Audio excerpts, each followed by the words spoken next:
আসসালামু আলাইকুম। রোজা থাকলে শরীরের এমন কিছু পরিবর্তন হয় যা আধুনিক জ্ঞান বিজ্ঞানকেও অবাক করে তোলে। আপনারা জানলে অবাক যে রোজা থাকলে সমস্ত শরীর এমনিভাবে যে অঙ্গ প্রত্যঙ্গগুলো রিপেয়ার হয়, যা বাকি বছরে সুস্থ থাকার জন্য প্রস্তুত থাকে। প্রথমে আমি বলবো যে দেখেন, গ্লুকোজ থেকে শরীর শক্তি গ্রহণ তো রোজা থাকলে আপনি অনেকক্ষণ যাবৎ খাচ্ছেন না, সেক্ষেত্রে বিভিন্ন কোষে, লিভারে যে চর্বিগুলো গ্লাইকোজেন আকারে জমা আছে উহা খাইতে শুরু করে। পরবর্তীতে দেখা গেছে ওটাও শেষ হলে তখন চর্বি ভাঙ্গা শুরু, উহা তখন আর গ্লাইকোজেন না থেকে কিটোন আকারে অর্থাৎ কিটোসিস হয়। তখন দেখা গেছে যে কোষের অ্যাক্টিভিটিস গুলো বাড়বে এবং শরীর থেকে অতিরিক্ত চর্বি চলে যাবে এবং কোষের কার্যকারিতা সম্পূর্ণভাবে নতুন ভাবে চলবে। তাছাড়াও আমি বলবো যে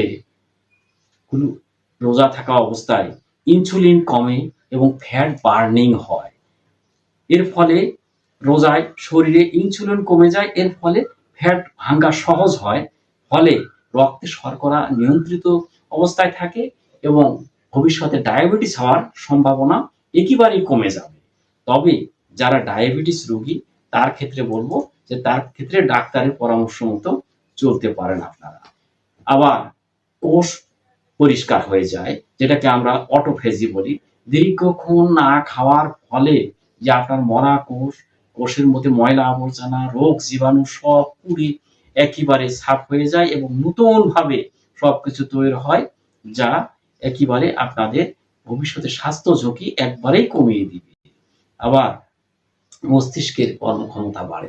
দীর্ঘক্ষণ মস্তিষ্ক যখন গ্লুকোজ পাচ্ছে না, তখন শরীর থেকে কিটোসিস হয়ে ক্রিটোন আকারে দিচ্ছে, তখন প্রথমে আপনাকে খারাপ লাগবে, আপনি রাগ করতে পারেন, বিরক্তি হতে পারেন, কিন্তু এই অবস্থাটা পরবর্তীতে কোষের আপনার মস্তিষ্কের কোষগুলো এত ভালো হয়ে উঠবে যে আপনার স্মরণ শক্তি বাড়িয়ে যাবে, মনোযোগ বেড়ে যাবে এবং আপনার স্মৃতি শক্তিকে উন্নত করবে। আবার আপনি দীর্ঘক্ষণ খাচ্ছেন না, এই সময়ে আপনার পেটের মধ্যে ময়লা আবর্জনা সব মরে ছাপ হয়ে যাচ্ছে, আপনার হজমতন্ত্র উন্নত হচ্ছে এবং আপনার শরীরটা ভবিষ্যতের জন্য একেবারে বিপাক ক্রিয়ার জন্য প্রস্তুত হচ্ছে।